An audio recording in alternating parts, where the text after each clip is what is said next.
Père Olivier Nguyen, je suis prêtre du diocèse de Toulon. J'ai été ordonné en 2010 par Monseigneur Ray.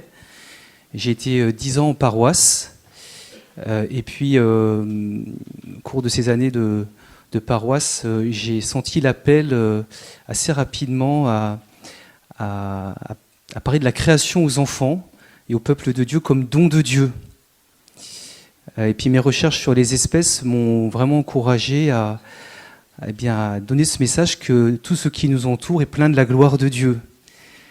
Et en même temps, j'étais donc prêtre en paroisse de manière assez classique, mais la paroisse, c'est vraiment le lieu de la mission, de la rencontre de la souffrance du monde. Donc j'ai un cœur de missionnaire. Et quand on mélange amour de la création et mission, ça fait des écoles paroissiales, vous voyez. C'est ça mon histoire. Alors, donc, j'ai lancé une école paroissiale en 2016 à La Valette du Var, qui aujourd'hui a 80 enfants. Et au cœur de cette école, il y a l'éducation des enfants, bien sûr, l'éducation à la vie de prière, l'éducation à la sainteté. Mais c'est aussi une école qui vise l'évangélisation des parents, puisque c'est un même mouvement que d'évangéliser les enfants, que de témoigner aussi du Christ auprès des parents. Et en même temps, dans cette école-là, j'ai eu l'appel à vraiment donner des cours d'émerveillement aux enfants. Donc une fois par semaine, je prenais mon petit panier avec les enfants, et puis quand on pouvait, on sortait pour voir ce que les enfants appellent les merveilles de Dieu. Les pommes de pin, les feuilles, les choses très concrètes. Et j'ai aussi senti l'appel en 2017 à créer un institut de formation qui s'appelle Plantatio, qui a pour mission de former des jeunes dans les métiers de l'enseignement et l'éducation, dans une perspective d'ouvrir avec eux des écoles paroissiales. Et on s'est installé il y a 2 ans à Saint-Jaudard. On a pu reprendre par la providence de Dieu ce grand lieu, certains, à mon avis, le connaissent.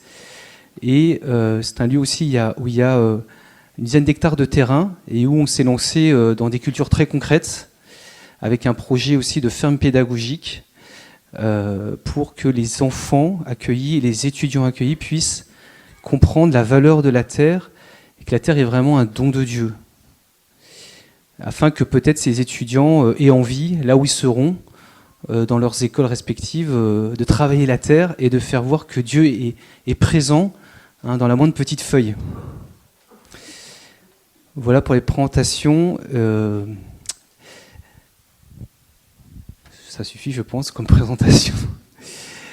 Et donc, je voudrais vous parler cet après-midi, donc en conclusion des journées paysannes, d'un thème qui est comme très important dans la vie spirituelle et qui est très beau en fait, puisque il s'agit de comprendre le lien entre notre foi et la bénédiction de la terre. Ouais.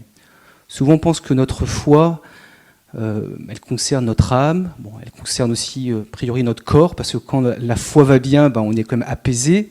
Elle a un lien avec notre entourage, mais aussi elle a un lien avec la terre. Et on le voit bien quand on dit on rencontre le Seigneur, on va se mettre à respecter la création de Dieu. On va la recevoir comme un don.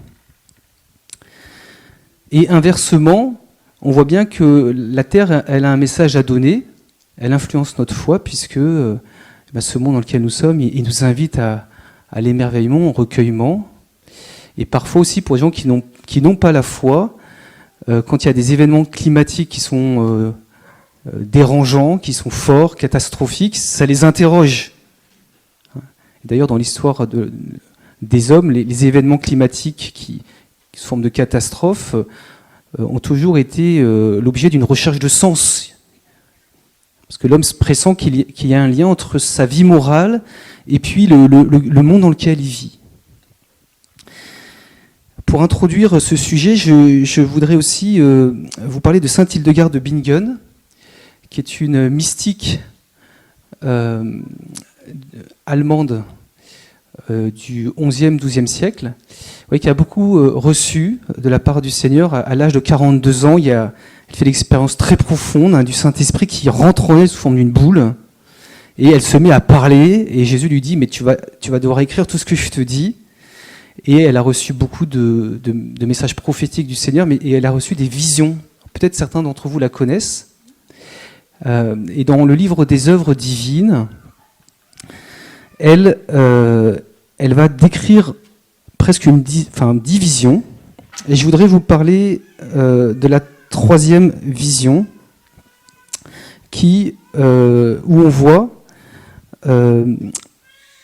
la Trinité sainte qui entoure la terre, donc le Père qui est au-dessus, qui embrasse son Fils. Le Fils est représenté sous forme d'un cercle qui entoure la terre, et au centre de la terre, il y a l'homme. C'est très beau déjà de voir que la terre, elle est en Dieu. Nous sommes entourés de l'amour de Dieu. Et qu'en même temps, au centre de la terre, comme elle le dit elle-même, l'homme est le centre de l'univers.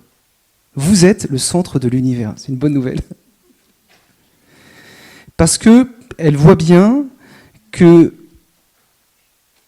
l'homme reçoit de l'univers des forces, des énergies qui lui viennent de la nature, mais il est aussi capable, par sa conversion, de faire advenir une création plus belle. Elle voit cette synergie entre la vie morale de l'homme et la lumière qui sort de la terre.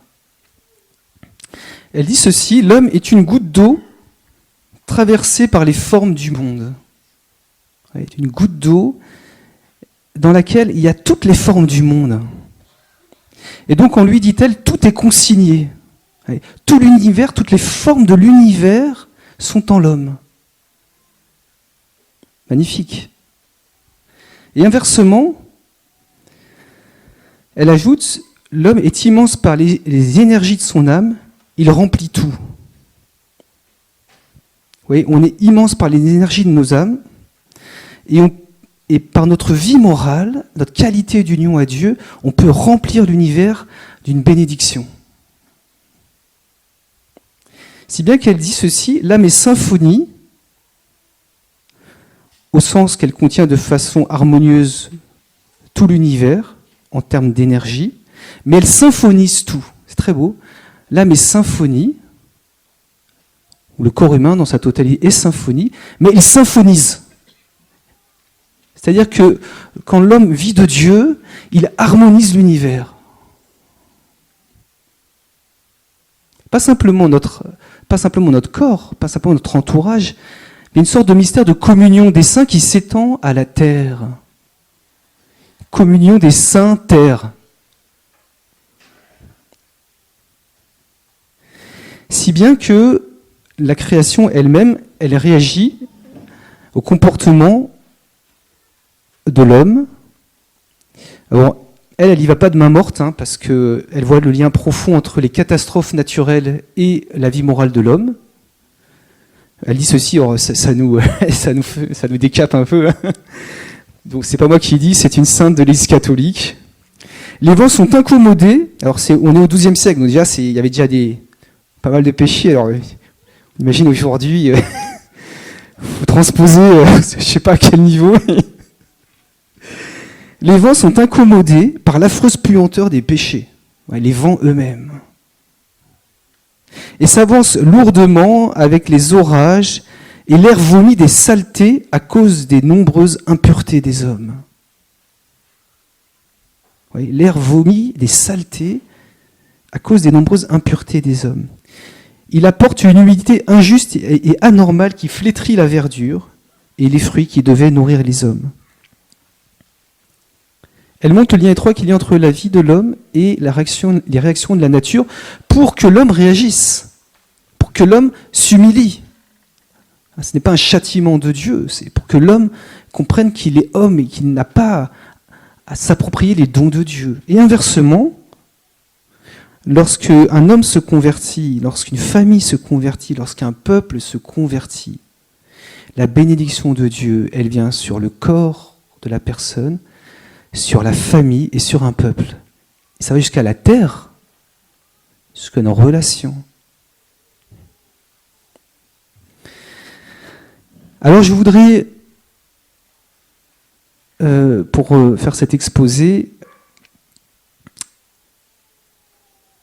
faire un parcours avec vous de ce lien entre foi et bénédiction de la terre à partir des 3 grandes étapes de l'histoire des hommes, pour savoir comment ce lien entre foi et bénédiction de la terre, il évolue en fonction donc de ces 3 grandes périodes de l'histoire. Vous les connaissez. La première, c'est la création, avant la chute. On ne peut pas comprendre qui est l'homme sans comprendre le mystère des origines et le mystère du péché originel. Dans une deuxième partie, je verrai ce lien entre foi et bénédiction à partir de la chute. Donc première partie avant la chute, deuxième partie après la chute, et troisième partie depuis que Jésus est venu sur la terre. Qu'est-ce qui se passe dans ce lien entre foi et bénédiction de la terre, dans ces 3 grandes étapes de l'histoire des hommes? Alors, dans cette première partie,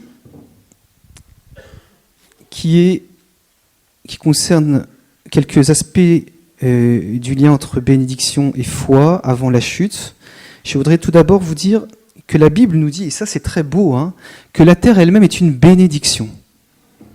Et nous sommes dans une terre qui est bénie. Oui. Et la bénédiction de la terre, elle vient avant même la foi de l'homme. Elle est en elle-même une bénédiction. Et pour comprendre cela, il faut comprendre que dès le premier chapitre de la Bible, nous est donc tracé le récit des origines sur l'histoire de la création de la terre et la création des hommes.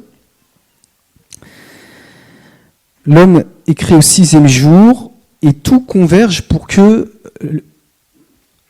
ce qui soit créé serve l'homme. Dieu a tout fait pour nous. Et c'est magnifique de voir que toutes les réalités créées qui nous entourent, quand on les regarde bien, quand on les étudie bien aussi, elles sont adaptées à l'homme. Elles ne trouvent leur finalité que pour l'homme. Et la Bible nous dit ceci, que l'homme est donc le sommet des œuvres de Dieu, parce que tout est fait pour lui. Et donc la terre est une bénédiction, car elle est, nous dit la parole de Dieu, un cadre de vie pour l'homme. Du fruit de la terre jaillissent toutes sortes d'espèces végétales présentées par Dieu comme nourriture pour l'homme. Et elle est un espace de vie intermédiaire, nous dit la Bible, entre 2 eaux menaçantes, l'eau sous la terre et l'eau sur la terre. Ce qui fait que, vous voyez, on vit dans une sorte de miracle permanent qui nous fait penser à la sortie de la mer Rouge où le peuple de Dieu devait passer entre 2 eaux. La terre, elle est au confluent de ces 2 milieux hostiles qui en même temps servent la terre, bien sûr, parce que l'eau est nécessaire à la vie. Mais vous voyez, Dieu, il maintient en permanence une sorte de croûte sur la terre vivante pour que l'homme vive. Et nous sommes dans un miracle permanent. La terre est au milieu c'est un passage de vie, la terre, entre 2 eaux. Et les animaux apparaissent créés par Dieu, nous dit la Bible, pour qu'ils soient une compagnie pour l'homme, une aide, afin qu'il puisse aussi rassasier sa quête de connaissance. Puisque l'homme a une mission, tout au début de la Bible, c'est de nommer les animaux pour essayer de voir en eux ce qu'il y a de plus fondamental. Et il y a une joie de l'homme de connaître ce monde qui l'entoure et de le nommer parce qu'il veut connaître son Créateur. Il a une soif de connaissance. Mais cela ne lui suffit pas, cela ne le contente pas. Il se sent triste et seul. C'est pourquoi Dieu crée la femme, chef-d'œuvre pour l'homme, et qui vient combler son cœur. Mais la Bible nous dit que la terre et la femme ensemble sont en mesure, avant la chute, parce que l'homme était en même temps en présence de Dieu, sont capables de combler le cœur de l'homme.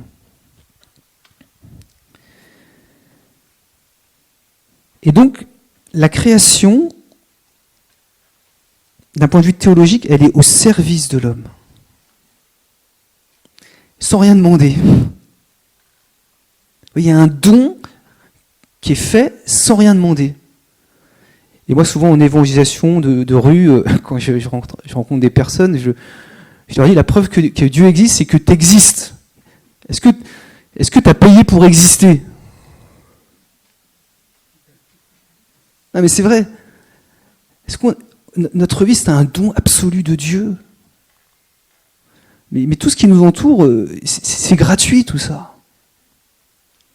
Et donc la terre, nous dit la Bible, c'est une fonction de service. Elle nous sert. D'ailleurs, Hildegarde, elle emploie aussi cette expression. Par ailleurs, toujours dans le premier chapitre de la Genèse, il y a un sentiment divin révélé par Dieu. Enfin, il y a un sentiment sur Dieu qui nous est révélé par le livre de la Genèse. Le premier sentiment divin sur Dieu, le connaissez-vous? Très important de savoir ce que Dieu a au fond de son cœur. L'émerveillement face à sa création. Puisque à chaque fois que Dieu crée, l'auteur du livre de la Genèse nous dit que Dieu vit que cela était bon. Et il le dit 6 fois. Et quand il arrive à l'homme, il dit « cela est très bon ». Parce que Dieu, il s'émerveille dans ses créatures. Il se repose en elles, spécialement dans l'homme, qui est la seule créature, nous dit le Concile Vatican II, qui est voulue pour elle-même. Et donc l'émerveillement de Dieu face à la création nous dit combien la création, elle est bonne. Elle est une bénédiction. Et combien nous aussi, nous sommes tous des bénédictions les uns pour les autres. Puisque nous sommes le sommet des créatures de Dieu.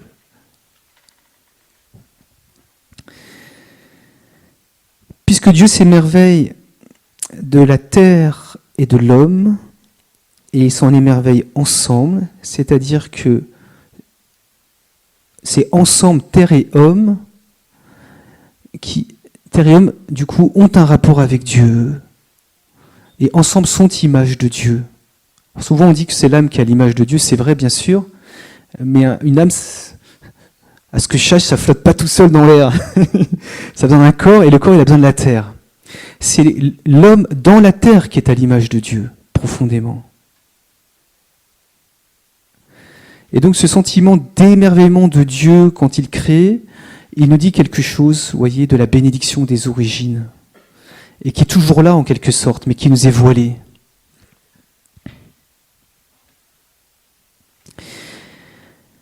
Pour vous dire encore que la terre est une bénédiction, il faut comprendre que dans quel sens elle est une bénédiction à travers aussi un autre refrain du livre de la Genèse, qui lui est utilisé 10 fois, qui nous rappelle d'ailleurs les 10 commandements de Dieu, puisque à chaque fois que Dieu crée, il crée par sa parole créatrice. C'est le refrain « Dieu dit ». Il y a 10 paroles créatrices qui en quelque sorte commandent le monde et structurent le monde dans la bonté divine. Et il nous faut comprendre le sens hébraïque du mot « parole », le sens sémite. Au sens sémite, au sens du Moyen-Orient, la parole, c'est un sceau qu'on ne peut jamais retirer. C'est-à-dire que quand on donne sa parole, c'est une parole donnée. C'est une parole créatrice. Puisque ma parole m'engage et m'engage dans un corps et avec d'autres personnes. Je ne peux pas revenir sur ma parole. D'un point de vue sémite. C'est toujours vrai d'ailleurs. Et du coup, la parole, elle a toujours été vue comme quelque chose de créateur. Puisqu'elle crée des relations, elle crée de la confiance. Et lorsque l'auteur du livre de la Genèse, contemplant la manière dont le monde a été créé, dit que Dieu a créé avec des paroles, il est en train de dire Dieu a créé avec des paroles engagées, consistantes, fermes. Toutes les créatures viennent d'une consistance, d'une décision de consistance de Dieu, de donner une consistance aux créatures. Les créatures, elles sont fermes dans l'amour. Elles viennent de l'amour et elles ont été établies dans l'amour pour bénir l'homme. Donc l'homme a à les recevoir comme des choses profondément données, mais aussi comme des paroles divines. Si bien que la Bible ne cesse de nous dire, du début à la fin, que la création nous parle de Dieu. Et en ce sens-là, c'est sans doute la manière dont on doit comprendre en quoi elles sont des bénédictions de Dieu pour nous, parce qu'elles nous parlent de Dieu. Je vous cite l'auteur du livre de la sagesse qui dit au chapitre 13, taclant un peu ceux qui ne reconnaissent pas Dieu dans les créatures. Et si c'est leur puissance et leur activité qui les ont frappés, qu'ils en déduisent combien plus puissant est celui qui les a formés, car la grandeur et la beauté des créatures font par analogie contempler leur hauteur. Ainsi, la terre est une bénédiction, non seulement parce qu'elle nous sert, merci Seigneur, heureusement qu'il y a la terre, on est content du bon café, du bon lait de vache, tout ça, mais aussi parce qu'elle porte des structures intelligibles qui nous parlent de lui, et de la puissance de Dieu, de la beauté de Dieu. Elle nous élève vers Dieu. Les créatures viennent du ciel, et par leur fonction de service de l'homme et de manifestation d'un message, elles nous ramènent au ciel. Voilà le sens de la création. C'est un levier vers le ciel. Ça vient du ciel et ça nous ramène au ciel.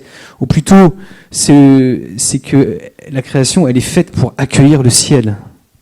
On en parlera dans ma troisième partie. Le petit 2 de ma première partie, toujours on est avant la chute là. Quelle est la vocation de l'homme avant la chute ? C'est justement de faire fructifier la bénédiction qui est la terre. Donc on a vu que la terre est une bénédiction, et l'homme il a à rentrer dans ce mouvement de service de cette bénédiction. Ouais. C'est un chef d'orchestre, il doit comprendre où sont les bénédictions de Dieu, et waouh, là il y en a une là, je vais l'accompagner. Il y a une personne là devant moi, je vais l'aimer et je vais me mettre à son service pour voir ce que Dieu peut-être peut faire pour elle ou peut faire à travers moi pour elle. Et pour comprendre cela, donc je vous donne le verset du chapitre 2 du livre de la Genèse, verset 15. Y avait Dieu pris l'homme et l'établit dans le jardin d'Éden pour le cultiver et le garder. Donc on va étudier ces deux verbes pour comprendre ce que signifie la vocation de l'homme avant la chute.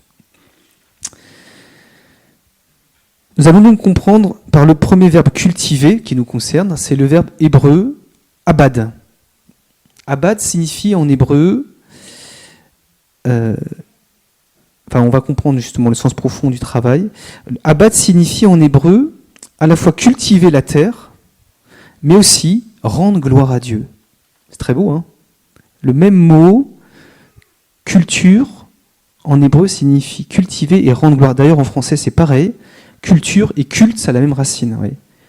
Remarquez, il y a culture, la culture de la terre, se cultiver, la connaissance, et le culte, c'est le même mouvement. C'est la même veine. En hébreu, abad, ça a donné le mot arabe abdallah, le serviteur de Dieu. Cela signifie que le travail de l'homme avant la chute consiste à se mettre au service des forces internes de la nature comme un chef d'orchestre pour qu'elle s'harmonise. Il y avait un travail avant la chute qui était un travail d'accompagnement de la croissance des cultures. Les cultures étaient sans doute beaucoup plus généreuses qu'aujourd'hui. Et l'homme pouvait agencer ces mouvements internes pour leur faire porter encore plus de fruits et pour les harmoniser. Il était appelé à faire fructifier la terre dans le respect de la nature et du rythme de chaque espèce. Et il pouvait le faire parce que l'homme avait une science infuse qui lui permettait de connaître le fonctionnement de chaque espèce, la nature de chaque espèce, puisque Dieu avait donné cela à l'homme. Et donc par là, en cultivant la terre, il rendait gloire à Dieu.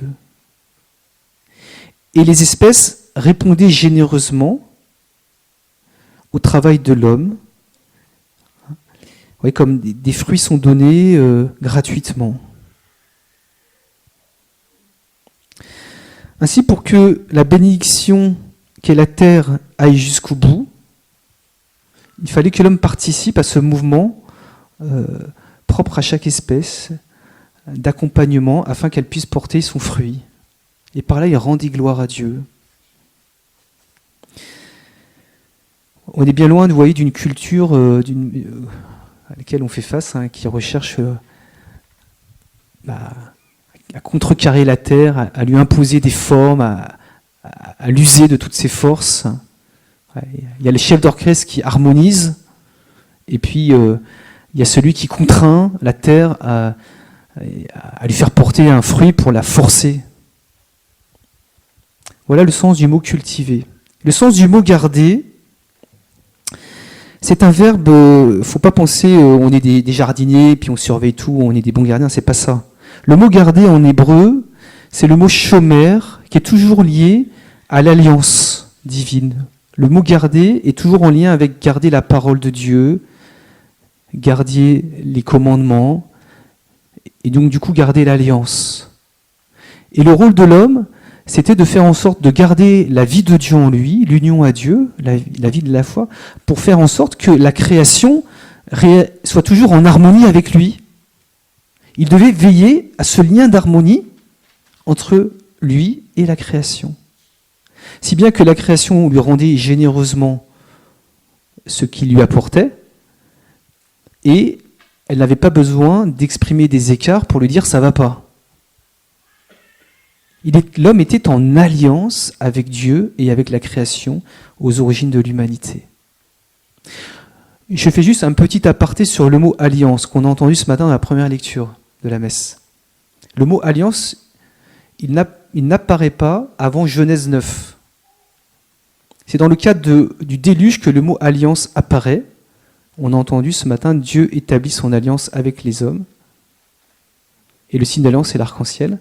Pourquoi ? Parce qu'après le déluge, Noé et ses enfants sont à nouveau capables de comprendre le sens profond de la création comme don de Dieu, ce que l'homme avait perdu aux origines.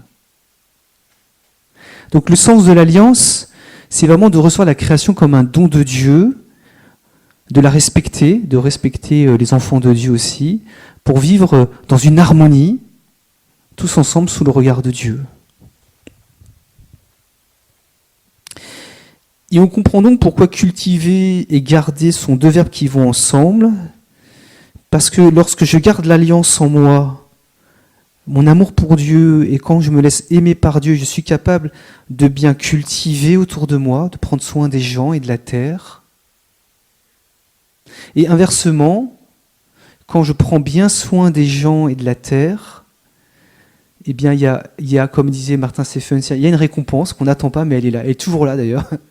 Il y a un fruit qui vient, inattendu, qui me fait dire merci Seigneur, et qui me fait à nouveau rentrer dans l'alliance. Voyez. Donc je garde, afin de bien faire fructifier les choses, je garde l'alliance afin de bien faire fructifier les choses, et lorsque je fais fructifier les choses, je reçois une bénédiction de Dieu, qui me fait aimer le Seigneur, et ça c'est un cercle vertueux par la terre, et par les gens aussi, parce que la terre c'est aussi les gens. Vous me suivez, ça va ? Ça vous donne envie d'aimer le bon Dieu, j'espère. Parce que moi, mon boulot, c'est pas de vous enseigner, c'est de faire aimer le bon Dieu. Et puis, troisième point de cette première partie, la question de la procréation. C'est très beau ça, parce que le mot bénédiction, dans la Bible, il apparaît pour la première fois lorsque Dieu bénit les animaux pour leur demander de procréer, et lorsqu'il bénit les hommes pour leur demander de procréer. Alors, d'ailleurs, le mot bénédiction en hébreu, c'est baruch. Ça veut dire aussi se mettre à genoux. Ça veut dire les genoux. Alors, pour être béni, il faut se mettre à genoux. Bon, petit aparté là. Oui, la procréation.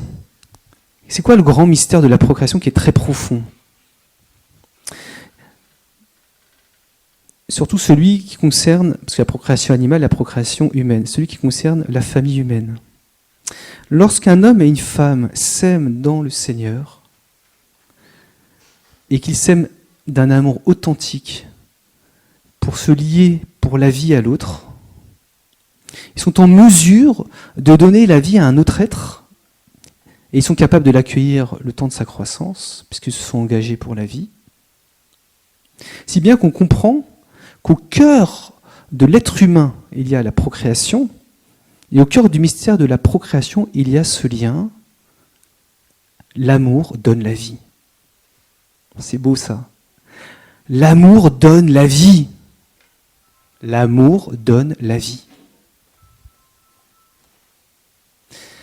Je le répète, quand un homme et une femme s'aiment authentiquement, ils sont en mesure de faire naître un être nouveau, une vie nouvelle. Il n'y a pas de plus grand miracle de Dieu. C'est un fruit. L'enfant, c'est un fruit immérité, c'est une récompense, c'est pas un dû, ça vient du ciel. Et l'amour donne la vie. Et de même, lorsque nous aimons la terre donne la vie. La terre au cœur, le cœur au ciel, et j'y rajoute, et la terre donne vie. Bon, mais voyez, l'amour donne toujours la vie, quand c'est un amour authentique. Et si nous aimons les gens et la terre et Dieu, autour de nous, il y a un monde nouveau qui s'établit. Comme une récompense. Ce n'est pas un dû, mais ça vient, on sait que ça vient. Et Dieu nous surprendra. Et c'est peut-être ainsi que des fois des femmes qui n'arrivent pas à avoir d'enfants pourront le recevoir. Donc pas en cherchant à tout prix à avoir un enfant, ils vont dire Seigneur, je suis vraiment une pauvre devant toi, je m'abandonne à toi. Je connais comme ça un couple qui n'arrivait pas à avoir d'enfants et ils se sont vraiment consacrés à Dieu. Ils attendaient même pas un miracle et c'est là que le bébé est venu. Oui. Et après ils en ont eu 3 parce que le sein était ouvert. Oui, il nous faut beaucoup aimer, frères et sœurs. Nous aimer les uns les autres, aimer le Seigneur et aimer la terre que Dieu nous a donnée pour que le monde refleurisse sous le regard de Dieu. Sans amour, il n'y a pas de vie. Et Dieu a inscrit cette loi au cœur même de la vie humaine, de l'amour entre l'homme et la femme. Et c'est vrai aussi pour les animaux, parce que Dieu aurait pu faire que la reproduction des animaux ne soit pas sexuée. Dieu a voulu que la différence, alors je ne vais pas dire homme-mâle, mais qu'il y a une masculinité et une féminité au cœur de la création, elle soit partout. Pour montrer que c'est la différence qui produit la vie. C'est l'amour qui produit la vie, la complémentarité qui produit la vie. Voilà un petit peu les éléments qui me paraissaient importants pour souligner ce lien entre foi et bénédiction avant la chute. Pour résumer, c'est que l'homme, la seule chose qui lui était demandée, c'est d'accueillir la bénédiction de la terre. Et il avait juste à l'accueillir comme un don. Et sa foi était une réponse à ce don de la terre, à ce don de la femme. C'était pas très compliqué, en gros, d'avoir la foi, quoi, parce que c'était évident. En plus, l'homme pouvait parler à Dieu. Et donc sa foi, c'était une foi d'amour, une réponse d'amour, un langage d'amour au Créateur. Dans une deuxième partie, je voudrais donc aborder maintenant ce qu'a fait la chute dans ce lien entre foi et bénédiction de la terre. Je vous perds pas, ça va, hein. Le grand mystère du péché originel, alors ça existe, hein, donc c'est pas une vue de l'esprit déjà, mais il y a tout un cours sur le péché originel, je vous donne la substantifique moelle, parce que c'est très théologique, mais c'est tellement important pour comprendre notre place dans le monde, et qui nous sommes, et ce pourquoi nous sommes faits. Le grand mystère du péché originel, c'est pourquoi les hommes ont eu ce regard dévié face aux créatures alors qu'ils étaient en état de grâce. C'est vraiment le grand problème. Vous comprenez ou pas ? Adam et Ève, ils parlaient à Dieu, ils étaient pleins de grâce, comme si on sortait de la messe, vous voyez, on a envie d'aimer, on est plein de grâce dans le cœur, et puis d'un coup, et puis ils tombent, et ils font un gros péché, et ils se sont fait avoir. Et justement, le péché des origines, c'est d'abord un péché angélique. C'est le démon qui a entraîné l'homme dans sa chute. L'homme, il aurait en quelque sorte pas été capable, enfin sans doute il aurait été capable de pécher, mais disons qu'il était tellement heureux d'être avec Dieu qu'il ne lui venait pas l'idée de faire du mal à Dieu et de faire du mal à ses frères. Donc c'est d'abord un péché angélique qui vient d'une tentation diabolique, hein. si bien que Dieu a une très grande compassion envers les écarts des hommes, parce que nous, on galère. Mais on galère, c'est pas de notre faute. Enfin, un peu, mais c'est pas complètement de notre faute. Ces anges mauvais tentèrent l'homme pour le pousser à refuser de dépendre du Créateur. C'est quoi le péché originel ? C'est pas d'abord se sentir premier et tout ça, parce qu'on peut se sentir premier tout en aimant un peu Dieu. C'est de refuser de dépendre de Dieu, de se faire autonome. Ouais, de se faire la source de sa vie et de ses réussites. C'est ça le péché originel. C'est une décision à vouloir dire tout vient de moi. Je suis le meilleur. Et puis, de toute façon, ça vient de moi, tout ça. Mes réussites, ça vient de moi. Donc, les premiers hommes eurent un regard biaisé sur la création qu'ils ne reçurent plus comme un don, ni comme une bénédiction. Ils ne savaient plus trop ce que c'était. Mais par contre, leur cœur, au lieu de recevoir les créatures comme des dons et des bénédictions, eurent le désir de les utiliser, ces créatures, pour leur gloire, de les user. Comme dit Descartes, se rendre maître et possesseur de la nature, d'en user jusqu'à ce que la nature, on écrase le citron là et on a tout pris. Ouais, voilà ce qu'il y a au fond du cœur de l'homme juste après la chute.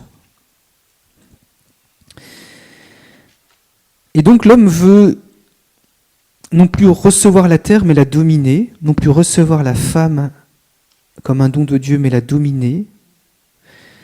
Il veut dominer sur la création, il veut, comme dit Claudel, conquérir la terre. Ouais. Dans le cœur de l'homme, il y a une conquête de la terre. Ouais. On veut accumuler les terres, plus d'hectares et tout. C'est une vraie réalité. Hein. Alors que Dieu peut faire beaucoup avec 1000 mètres carrés. Il peut transformer le monde avec 1000 mètres carrés, si on est saint.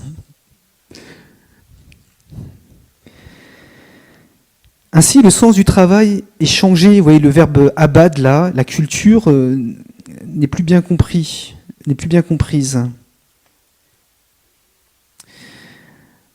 Bon, déjà, il n'arrive plus à rendre gloire à Dieu par son travail de la terre.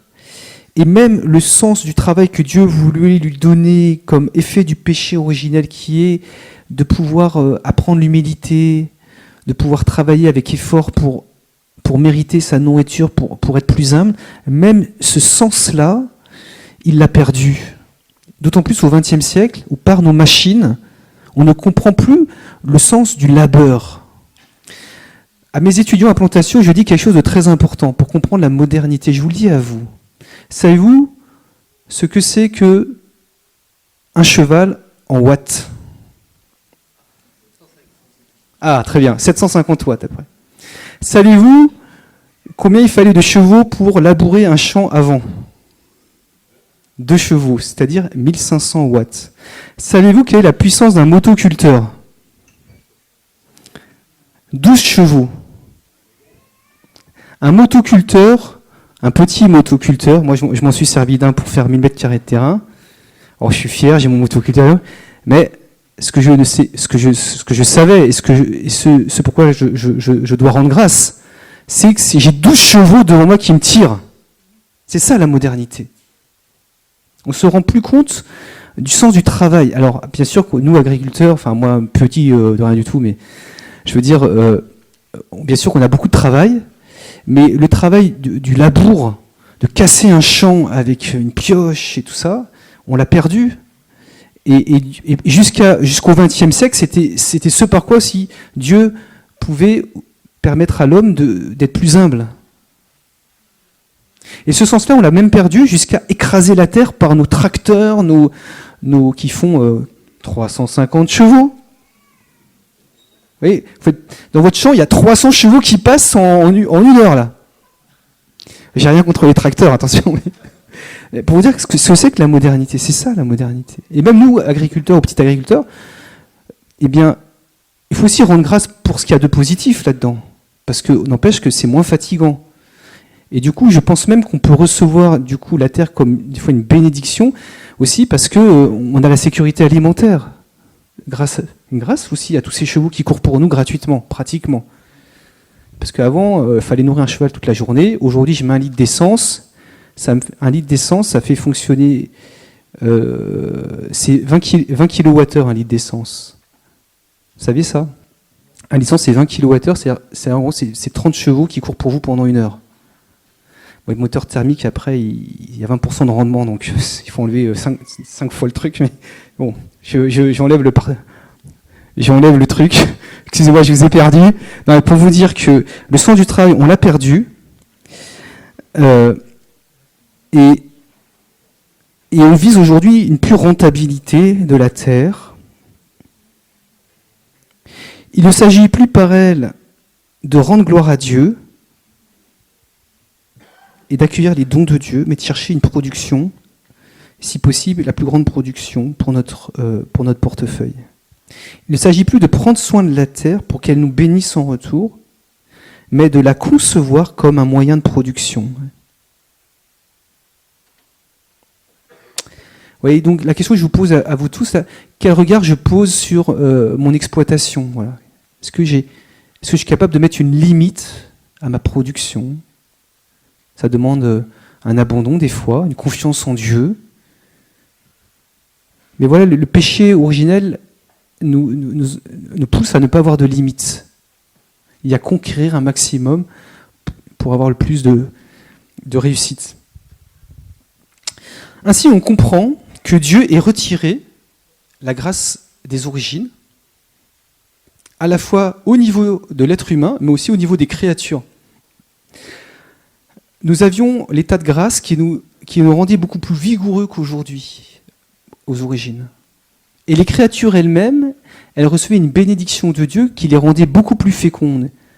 Et pour que l'homme réapprenne à recevoir ces créatures comme un don de Dieu, eh bien, il a humilié l'homme, au sens il l'a rendu plus humble en le rendant moins vigoureux, et il a aussi, en quelque sorte, humilié les créatures pour qu'elles portent moins de fruits, afin qu'elles soient moins objets de convoitise pour l'homme, tout en portant encore une signification de bonté, bien sûr. Par là, l'homme est invité à se mettre à genoux devant la terre, devant ce qu'elle peut produire. Il est poussé à plus d'humilité. Il est poussé à moins convoiter les créatures. Et il est poussé ainsi à faire un chemin spirituel. Voilà le sens de ce que la Bible appelle la malédiction de la terre. C'est pas que Dieu a jeté un sort sur la terre, c'est qu'il a retiré la force de vie qui était dans la terre. Vous voyez, quand aujourd'hui, je ne sais pas s'il y en a certains sont allés en Asie, au Vietnam, moi je suis à moitié vietnamien, mais quand on mange des fruits vietnamiens, c'est hyper bon, quoi. Ouais, ça nous fait toucher un peu le paradis des origines.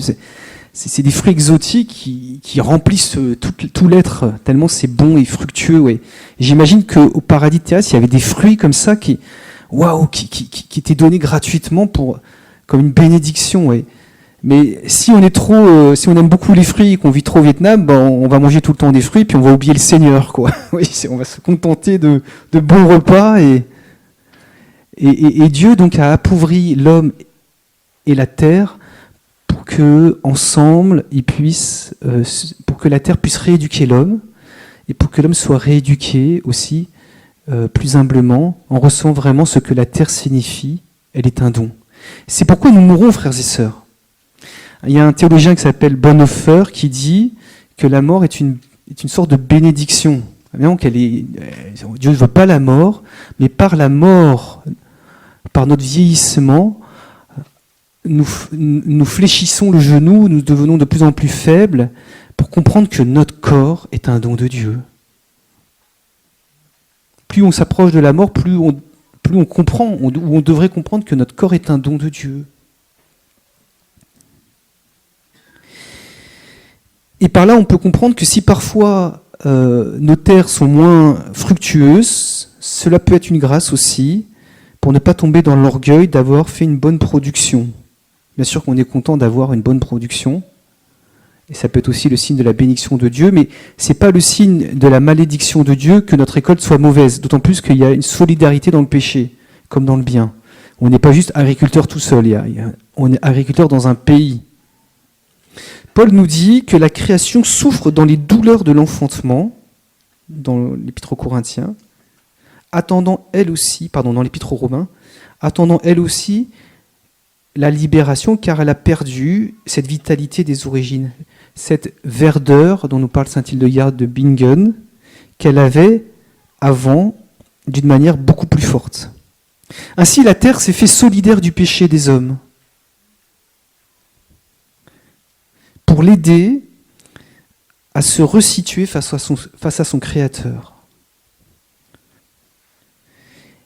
Et si parfois elle vit des dérèglements, c'est pour souvent exprimer le péché des origines, le péché de l'homme, et pour éviter que l'homme se suffise à lui-même. Et des fois, dans notre propre vie spirituelle, ça peut nous faire du bien que de vivre des échecs, même professionnels, ou au niveau de ce qu'on attendait de la terre, pour que nos cœurs se mettent à genoux et n'attendent que Dieu. Pour autant, la création, même si elle a été blessée par le péché originel, garde toujours une dynamique de bénédiction qui ne lui est pas enlevée. Ouais, donc c'est ça que c'est pas facile à comprendre, c'est que la terre, théologiquement, elle est vraiment une bénédiction. Elle a été appauvrie, donc on ne comprend plus très bien quel est son statut, mais la Bible nous dit qu'elle reste une bénédiction. Et pourquoi ? Parce que dans Genèse 9, après le déluge, Dieu à nouveau bénit la terre. Et ça, c'est très important, on ne le dit pas assez, mais Dieu a rebéni la terre après le déluge. Et tout ce qui se passe avec la famille de Noé nous fait penser à ce qui s'est passé pour Adam et Ève. On a le même vocabulaire, à peu près les mêmes phrases. Soyez féconds, multipliez-vous, et mettez-vous au service de la création. Dominez la terre au sens de mettez-vous au service des créatures. Et donc la terre, malgré l'effet du péché originel, elle reste toujours pour nous tous un lieu qui exprime la gloire de Dieu. Et j'aime bien dire deux choses, et je pense que ça va vous parler. C'est que la terre, elle a d'abord une fonction d'accueil. Elle nous accueille. Quand on est né, on a été accueilli par notre maman, notre papa, mais aussi par la terre, par l'air qu'on a respiré, par l'eau qu'on a bu, par le lait maternel. Elle nous accueille, elle nous dit « je suis content que tu sois là ». Elle a une fonction théologique d'accueil. Et dans la Bible, il y a une belle expression aussi pour dire qu'elle est comme une table apprêtée. La table est mise. Quand on arrive, quand on sort du sein de notre mère, tous nos membres sont là. Merci Seigneur, merci pour notre maman. Notre corps est apprêté. Mais aussi, la création dans laquelle nous rentrons est apprêtée. Elle est disposée pour nous. Et la deuxième fonction de la création, qui est toujours présente malgré le péché originel, c'est une fonction d'invitatoire. Elle nous invite à aller plus loin. Elle nous invite à chercher le sens des choses. Elle nous ouvre à chercher le Créateur. Ce matin, je parlais avec un jeune là, qui me disait, qui travaillait avec lui-même des services civiques dans leur exploitation agricole, dans leur abbaye. Et puis, à force de travailler la terre et de voir toutes les bénédictions de la terre, les jeunes ils veulent se dire, mais je dois remercier qui ? C'est vrai, c'est une belle question. Je dois remercier qui ? On a envie de se poser la question, je remercie qui quand toute cette nourriture, elle vient ? Elle nous invite, par les fruits qu'elle donne, à nous tourner vers une personne qui donne cela.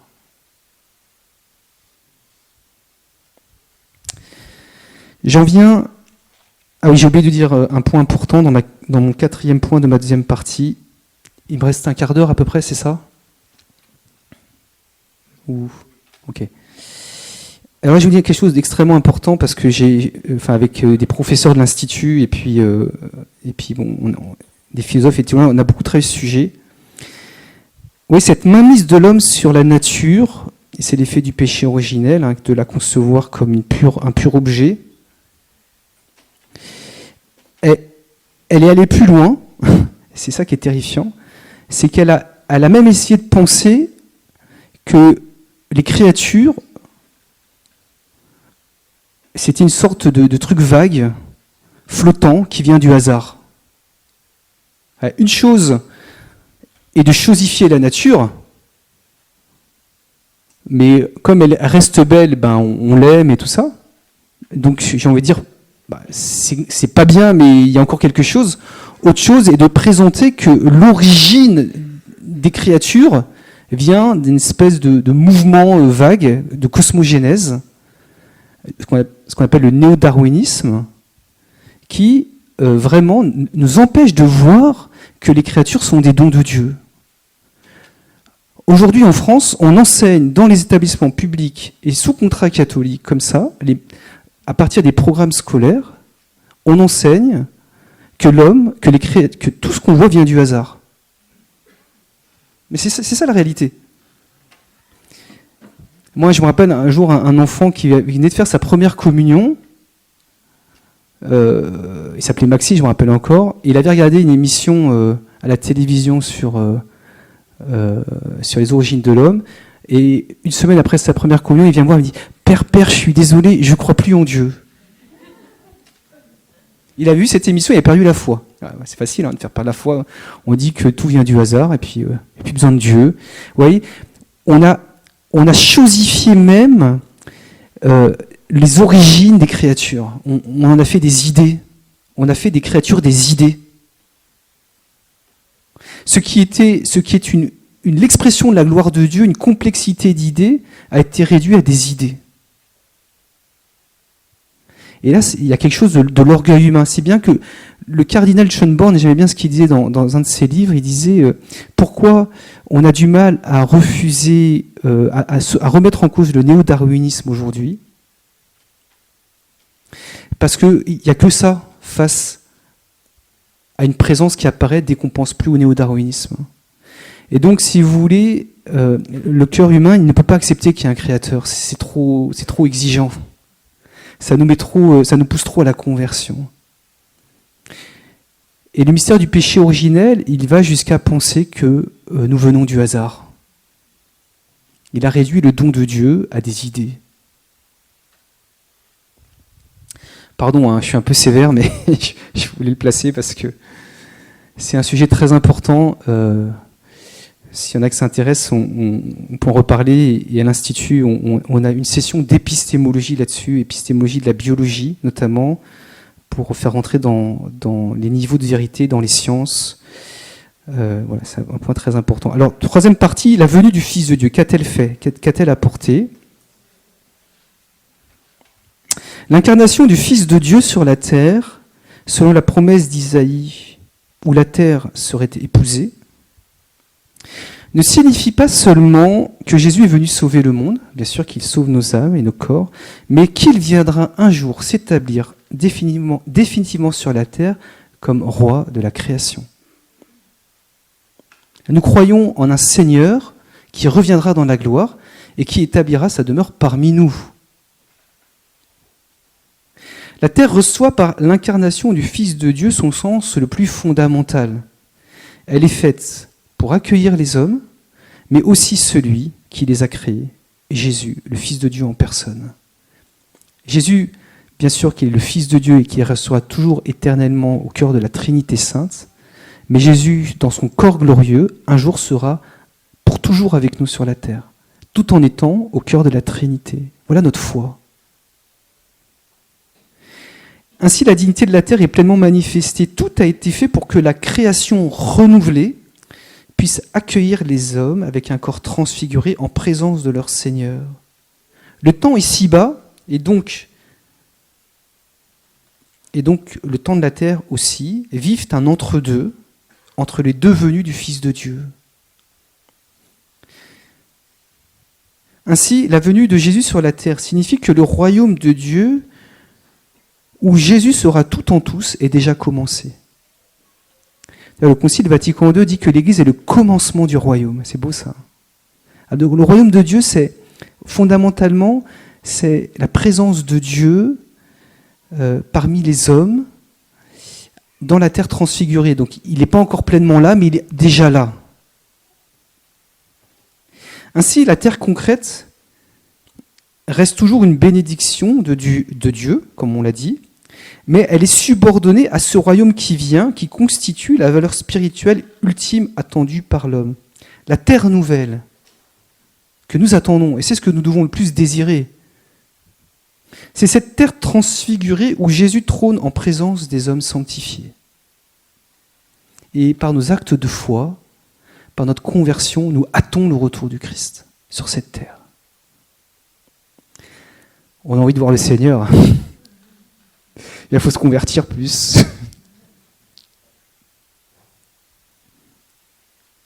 C'est bien cette terre nouvelle à laquelle l'homme chrétien doit aspirer de toutes ses forces, qui commence par une sanctification de son corps, une transfiguration de son corps par la grâce. Par le don de l'esprit, par l'offrande eucharistique, l'homme apprend à offrir son corps et ses pauvretés pour que la mort et le péché n'aient pas le dernier mot. Et on le voit bien, lorsqu'on se convertit, autour de nous, il y a quelque chose de nouveau qui se passe. Souvent, il y a des amitiés qui se consolident, il y a des nouveaux amis qui arrivent, il y a des problèmes qui se résolvent, il y a des pardons qui arrivent à être donnés, qui arrivent à être reçus, et il y a une terre nouvelle, comme je le disais tout à l'heure aussi, qui se crée. Et cette terre nouvelle qui se crée, elle est à l'image de la terre renouvelée en présence du Seigneur qui sera pour toujours, qui est l'objet de notre attente. Et ainsi, l'homme, transfiguré par la grâce, ne voit plus la terre comme un objet d'usure, mais comme l'invitant à un respect infini. Il reçoit à nouveau la terre comme un don. Et les créatures autour de lui reçoivent une fécondité. Vous voyez ? Quand des parents vivent vraiment avec authenticité leur vie en Christ, et que cette vie en Christ se traduit aussi par une justice sociale dont les enfants sont très attentifs, la manière dont on parle des gens, des pauvres, des étrangers et tout ça, c'est très important. Parce que Dieu aime tous les hommes, eh bien, les enfants, ils auront envie de vous suivre, ils seront bénis. Quand un couple prie de tout son cœur, tous les jours, devant le Seigneur, il y a une bénédiction sur les enfants. Et qu'en plus, quand un couple il se donne par amour pour les plus pauvres, et qu'il en témoigne par sa manière de vivre, c'est-à-dire qu'il est ouvert aux autres, sa paroisse, ce qui se passe dans le monde, l'enfant, sans l'authenticité, il gardera la foi. Et je sais combien parmi nous, il y a des familles qui se disent « Mais pourquoi mon enfant a perdu la foi ?» Alors, bien sûr qu'après, il y a beaucoup de combats dans le monde. Il faut demander au sang de Jésus de protéger vos enfants. Il faut beaucoup prier tous les jours pour que le sang de Jésus les protège du mal. Mais aussi, il faut se convertir pour que la bénédiction consolide en eux la vie de la grâce. Consolation de la vie de la grâce et protection du mal. Voilà ce qu'il faut désirer pour nos enfants. Et la terre nouvelle vient, terre transfigurée. Et donc, par une vie de foi en Jésus authentique, la terre nouvelle advient. Ainsi, les lois anciennes s'accomplissent. La fidélité de l'homme pieux n'appelle pas seulement la bénédiction de la terre et la bénédiction de l'âme, comme dans l'Ancien Testament. Cette fidélité de l'homme pieux, elle appelle le don de l'Esprit qui nous fait participer à l'offrande du Christ. Si bien que dans nos vies, notre corps a beau vieillir et pour le corps du saint partir en lambeaux parfois, notre vie a beau être parfois un échec social, et peut-être même autour de nous d'avoir une terre agricole qui est inféconde, cela ne signifie pas qu'on ne soit pas saint. Vous voyez, avec les lois nouvelles, ce qui compte surtout pour Dieu, c'est la sainteté de nos âmes et de nos corps, qui fait advenir le monde nouveau. Mais la bénédiction de la terre, elle est en quelque sorte relativisée. Parce que la terre nouvelle, c'est le corps des saints, qui bénissent le monde. Et vous êtes le corps des saints, que le monde attend, dont le monde a absolument besoin. Si bien que, comme chrétiens agriculteurs, il nous faut donc nous rappeler que la terre première que Dieu veut bénir est celle de nos cœurs. Il faut donc prendre soin de notre vie spirituelle et garder l'ordre de la charité dont nous parle saint Thomas d'Aquin. Vous savez que pour saint Thomas d'Aquin, l'ordre de la charité, c'est d'abord aimer Dieu, s'aimer soi-même, puis aimer les autres. Et on ne peut pas aimer les autres si on ne s'aime pas soi-même. Et on ne peut pas s'aimer soi-même vraiment, avec nos blessures, si on ne se met pas sous le regard de miséricorde de Dieu. Et j'ai envie de dire, l'amour de la terre, dans l'ordre de la charité, passe en dernier. Attention, dans l'ordre concret, on aime toujours la terre, et par la terre, on aime Dieu, par la terre, on s'aime soi-même, par la terre, on aime les gens. Mais dans l'ordre de l'importance, il faut d'abord aimer le Seigneur, c'est-à-dire dans une vie chrétienne, vraiment mettre la prière au centre de votre vie de chrétien agriculteur. La messe dominicale est importante, si possible, ne pas travailler un dimanche. Prendre aussi soin de vos épouses, de vos enfants. C'est premier par rapport à ce que peut produire la terre. Parce que si vos enfants et votre épouse sont malheureux parce que vous travaillez la terre, c'est quand même une catastrophe. Et puis prendre soin, bien sûr, de cette terre que Dieu nous donne. Mais il y a une terre nouvelle qui advient en Christ, qui est l'enjeu de la sainteté dans le corps des enfants de Dieu. Et c'est ce sur quoi on doit être le plus attentif, qui passe aussi par l'accueil de la bénédiction de la terre, bien sûr.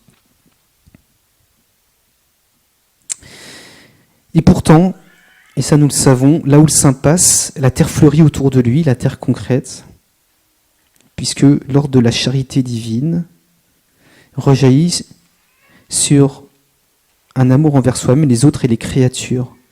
Tous les saints ont aimé la création. Tous les saints ont aimé la création de Dieu et s'en ont servi dans leur œuvre d'apostolat. Alors Dieu veut nous faire un chemin spirituel par sa grâce, selon les étapes du discours des béatitudes inaugural de Jésus. Rappelez-vous les 2 premières béatitudes. Heureux les pauvres de cœur, car le royaume des cieux est à eux. Ouais, donc là, il y a la question de la terre. Le monde nouveau est à eux. Par l'humilité, je détruis l'orgueil qui est en moi, je reçois l'humilité du cœur de Jésus. Et par la douceur du cœur de Jésus, je reçois, heureux les doux, ils reçoivent la terre. Ouais. Donc la terre, elle est au cœur des 2 premières béatitudes. Et remarquez que pauvreté de cœur et douceur de cœur correspondent aux 2 manifestations du cœur de Jésus qu'il dit dans l'évangile de Saint Matthieu. Je suis doux et humble de cœur, venez à mon école et vous trouverez le repos. Pourquoi c'est si fondamental ces 2 vertus? Parce qu'elles nous font rentrer dans la terre. Parce que si je ne fais pas un travail sur moi-même dans mon orgueil et ma colère, j'aurais du mal à contempler les œuvres de Dieu, spécialement les œuvres de la création. C'est ce que dit aussi saint Maxime le Confesseur, un saint du VIe siècle. Il dit que les étapes de la vie spirituelle, c'est première étape, le combat spirituel, bien sûr par grâce de Dieu. Ensuite, voir les créatures comme don de Dieu, et enfin rentrer dans l'union divine. Il y a quelque chose de très vrai là-dedans, puisque le discours des béatitudes nous dit, après, on va désirer la justice divine, on va pleurer avec ceux qui pleurent, on sera miséricordieux. Oui, quand on aura fait un travail sur nous-mêmes, on pourra s'ouvrir aux autres. Et après, les cœurs purs, ils voient Dieu en toutes choses. Et donc, la création vient comme refleurir pour les saints. Ouais. Les saints, ils voient la création actuelle comme l'écho du paradis des origines. il la voit comme vraiment le don de la puissance de Dieu, de la tendresse de Dieu et de la beauté de Dieu. Parce qu'ils sont renouvelés par la grâce. Alors ils partageront tout. Dieu fera fleurir leur récolte, j'ai envie de dire, et ils donneront leur grain gratuitement. C'est beau de pouvoir donner gratuitement 1 kilo de grains. Donc cette année, à Saint-Vaudard, on a été bénis de Dieu, on a fait un petit champ de courges. Avec les enfants, on a planté 8 rangées de courges, 25 plants. On a eu plus de 300 courges. D'ailleurs, s'il y en a qui veulent des courges, j'en ai à donner, j'en ai plein. Et puis, les courges les plus grosses, c'était celles qui ont été plantées en dernier, et celles qui ont pris la grêle, en plus. C'est les plus vigoureuses. On a une courge qui fait 8 kilos. Et je dis aux enfants, regarde, un petit grain de rien du tout, ça fait tout ça. C'est ça la bénédiction de Dieu. Et donc, les saints ont toujours aimé la création, et la création refleurit autour d'eux et autour de nous, auprès de nos enfants. C'est Bernadette qui, à Lourdes, voit le rosier fleurir dans la grotte. C'est le curé d'Ars qui multiplie les grains. C'est saint François qui parlait aux poissons et aux oiseaux. C'est Jésus qui est capable de faire refleurir le figuier, ou le dessécher d'ailleurs. C'est Jésus aussi qui ressuscite dans un jardin. Le mot jardin en grec c'est paradeiso, c'est le paradis. Jésus qui ressuscite dans le jardin pour montrer que la nouvelle création elle a lieu en lui et que la résurrection elle concerne toute la création. Et la création elle refleurit dans les œuvres des saints parce que les saints ils ont beaucoup aimé les hommes. Ils font des œuvres sociales. Et souvent, les œuvres sociales, elles se font avec la terre. Quand on prend soin des autres, eh bien, on leur fait bien à manger. On prend soin de leur corps. Ça fait penser à l'huile du bon samaritain. Le samaritain qui va poncer, qui va poncer l'homme blessé là, au sortir de Jéricho avec de l'huile. C'est très beau parce que la guérison, la bénédiction, elle vient par le cœur, par la grâce et par l'huile, fruit de l'olivier. Alors en conclusion, j'espère que je vous ai fait aimer un peu plus le bon Dieu, parce que c'est l'essentiel. Il n'y a pas de réponse, mais je vais partir, parce que je ne suis pas un bon prêtre. Un bon prêtre, c'est quelqu'un qui fait aimer le bon Dieu, qui aime le bon Dieu et qui fait aimer le bon Dieu. En tout cas, il essaye. Donc, d'abord, sentir la responsabilité que nous avons de notre conversion. Le monde attend des saints. Le monde nous attend. Et là où les saints passent, Dieu passe avec eux. Lorsque nous nous convertissons au Christ, la terre nouvelle de Jésus-Christ, roi de la création, elle advient prophétiquement. Elle est prophétisée sur le monde. Et il y a des grâces dans la communion des saints et autour de nous, et même dans certains pays dont on ne se rend pas compte. Nous avons une immense responsabilité face à notre conversion. Il suffit de quelques saints pour changer un pays. Et vous voyez, notre conversion, elle rejaillit jusqu'à posséder la terre et la rendre à Dieu. Heureux les doux, ils posséderont la terre. Premièrement. Deuxièmement, je voudrais vous dire que, il me semblait important de pouvoir vous dire que si normalement la foi des saints rejaillit sur la terre, on voit bien que ça marche. On ne voit pas très bien les effets encore aujourd'hui, parce que j'ai l'impression qu'on est sur une pente descendante. Mais je voudrais vous dire ceci, et il me semble que c'est assez juste, c'est qu'il y a une revanche de la terre. Il y a une revanche de la terre. J'essaie de vous expliquer pourquoi. Tout d'abord parce que lorsqu'on ne prend pas soin de la terre, elle ne portera pas de fruits. Lorsqu'on ne prendra pas soin de l'homme et qu'on n'accueillera pas la grâce, c'est l'humain qui meurt. Et l'humain qui meurt, il sera obligé de se mettre à genoux pour crier devant Dieu. Et il n'est pas impossible que dans les années qui viennent, il y ait comme on le voit déjà, il y a des dysfonctionnements climatiques qui appauvrissent la terre et qui nous feront prendre conscience qu'on s'est planté de modèles de production de la terre. Et la terre aura sa revanche, pas pour nous punir, mais pour nous mettre à genoux. Ensuite, la terre, elle prend sa revanche parce que, et c'est ça qui est assez mystérieux, grâce aux instruments scientifiques, un peu comme avec le linceul de Turin, on prend conscience que toute créature, c'est une infinie complexité scientifique. Et plus on va dans le petit, plus on voit qu'il y a un message. Et que ce message, il nous dit qu'il y a une intelligence divine. Comme si le monde scientifique aujourd'hui qui a voulu se passer de Dieu, il est comme contraint de se tourner vers Dieu parce qu'il voit que dans les créatures, il y a un projet divin qui le dépasse infiniment. Voilà, je pourrais m'étendre là-dessus, mais chaque créature, elle est un message divin et elle reflète la gloire de Dieu. C'est tout le travail que j'ai fait sur la stabilité des espèces. Bon, enfin, je passe. Mais... Et vous voyez, donc il y a une revanche de la terre. Et je suis convaincu que justement, c'est par la terre que justement, aujourd'hui, Dieu peut encore... c'est par la grâce que Dieu sauve le monde, bien sûr, mais vous voyez que par la terre, beaucoup de personnes qui n'en ont pas la foi peuvent revenir à Dieu. Par la grâce aussi, bien sûr. Comme selon le témoignage que j'ai dit tout à l'heure, qui je dois remercier quand j'ai toutes ces courges? Qui? Je veux savoir qui, c'est qui? Il est où? Il est où? Mais il faut le remercier quand même. C'est comme si on recevait tous les jours pour une femme dans sa boîte aux lettres un livre, un cadeau, et on veut savoir qui envoie le cadeau, quoi. C'est pas Amazon, il y a quelqu'un derrière Amazon. Et enfin, aujourd'hui, les gens, ils ont soif d'une vie authentique.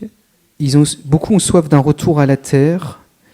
Et je pense que nous tous, on a quelque chose à leur proposer, comme agriculteurs chrétiens ou concernés par l'enjeu de la terre, pour les accueillir à travers vos familles, vos fermes, les éco-hameaux. Nous, on a lancé des écoles paroissiales où la création est au centre, avec des cours d'émerveillement et tout ça. Mais vous voyez, dès qu'il y a un rapport à l'humain et à la terre qui est ordonné, c'est vraiment un lieu d'évangélisation et à mon avis prophétique. Vous voyez, c'est prophétique.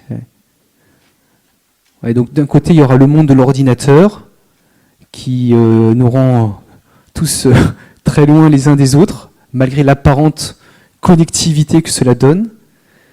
Et puis, donc, le monde de l'ordinateur qui, comme dit Martin Stephens, commande. Et il y a le monde de la terre qui demande, qui ouvre, qui unit, vraiment. Amen.